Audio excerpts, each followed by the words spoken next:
පුංචි කාලයේ තුල භෞතික ලෝකේ කිසිම දෙයක් ඇඳාගෙන කිසිම හේතුවක් මත වචනකින්වත් අනෙක හැල්ලු කරන්න එපා. මානව ගුණ ධර්ම පුරුදු වෙන්න.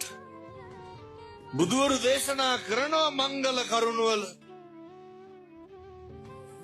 ගාර වෝච නිවාතෝච අනෙකට ගරු කරන්න පුරුදු වෙන්න. හිස නමන්න පුරුදු වෙන්න. අපේ තත්ත්වය තරාතිරම සමාන ගැලපෙන මිනිස්සුන්ට විතරක් නෙමෙයි ගරු කරන්න ඕනේ. ඒ ගරු කරන්න ඕනේ පින්නතුනේ අපේ හෘද සාක්ෂියට එකඟ වෙන්න පුළුවන් විදියට. මම පොඩි කරුණු දෙකක් කියන්න මේක අද රෑ ගිහින් කරන්න ඕනේ. ඉතින් ඔය කෙරළ හැන්දෑවට ගෙවල් වෙනවනම් මේව කරන්න බෑ. මොන මෛත්‍රියද? හැන්දෑවේ නිදා ගන්න කලින් ඔය මුළු ලෝකෙටම මෛත්‍රී කරන්න. මේක කරන්න පුළුවන් වෙන්නේ මොන ආත්මෙද?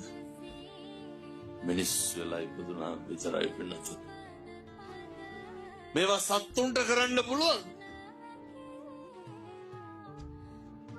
වෛරක්කාරයෝ නැති වෙන්න කියලා ප්‍රාර්ථනා කරන්න. පැත්තන්ගේ හිත්වල මේ වෙනකොටත් ඇති ඔවුන්ගේ මල ගෙදරකටවත් යන්නේ නැහැ කියලා හිතාගන්න. අහගන්න.